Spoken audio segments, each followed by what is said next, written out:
Stalinary with AB Boxing News.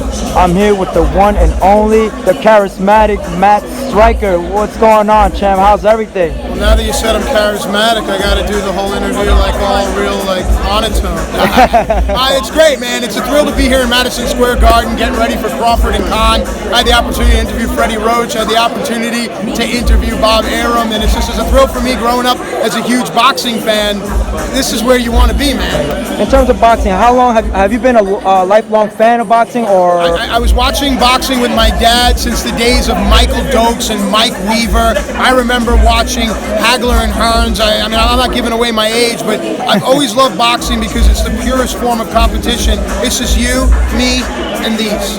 In terms of a competitor standpoint, knowing that most of the people know you from the WWE or wrestling, did that ever cross your mind, boxing? Maybe. So my father taught me to box when I was young, and I started training for wrestling at Gleason's Gym. Wow. And I always found myself watching the fighters for the footwork, but my mother would always say to me, Matthew, why do you want to ruin that face? So she always deterred me from boxing. And my father also taught me that it takes one punch. Everyone has a puncher's chance. I don't care how good you are. You get caught right, whole career is over. So instead I went and became a high school social studies teacher. There you go. In terms of boxing today, who are some of your favorite fighters to look out for? Today I'm a big fan of Terrence Crawford. I'm a huge fan of Errol Spence. Wow. I'm also a big Lomachenko fan, and I'm curious to see what Shakur Stevenson can do here. I've been watching him for quite some time. I kind of like guys that run their mouth a little bit. Okay. To me, that's cool, and I know that Stevenson may be biting off a little bit more than he can chew, and I talked to Freddie Roach about that. But those are some of my favorite guys today. Of course, obviously the heavyweights I love, Anthony Joshua, but the guys that I named are the guys that I really like these days. Two key names you mentioned, Errol Spence, Terrence Crawford. That's a super fight that everybody want to see at 147. Did you get a chance to watch Spence Garcia? Yes, and I did not think that fight was going to play out the way that it did, to be honest with you, but I think it just goes to show that it's the evolution and the growth of these fighters. A lot of people are looking at Spence and Crawford as the obvious matchup, but Crawford still needs to get past Khan, and a lot of people say that Crawford, he collects information as the fight goes on early. But in those first few 5-6 rounds, Khan has lightning quick hand speed.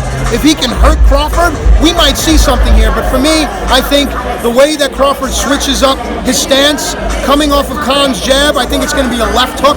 I think it might come in the 6th or 7th round, and I think Crawford's going to win, and then it's Crawford and Spence. Even after what you just mentioned, a great analysis with Crawford and Spence, has your perception changed after the fight? Maybe before you had it, maybe Crawford over Spence, but after what Spence did to Garcia, do you think it's a 50-50 fight, or Spence is just a little bit skillful, better than Crawford? I think what I like about Crawford is that he's always evolving. You got to remember, coming from Gleason's Gym, where I'm from, I watch fighters grow and evolve. There are great trainers there, guys like Lennox Blackmore and the rest of them. So yes, I think Crawford evolves, but Spence evolves as well, and that's why they have to fight. What do you think should happen next with Anthony Joshua, knowing all the controversy of the last 48 hours?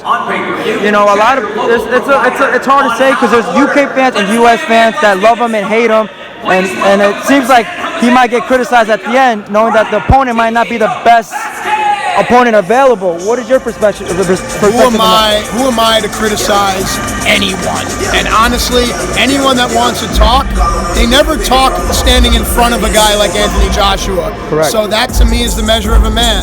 I like what Joshua brings, and I think he's good for boxing. What's a fair punishment, knowing like what just happened the last 48 hours, Joe Miller? It is not for me to say what a fair punishment is in any way, shape, or form. Walk a mile in a man's shoes before you judge him. There you go. Where can we follow you? Social media, YouTube channel. What can all fans my follow? social media is at Matt_Striker_.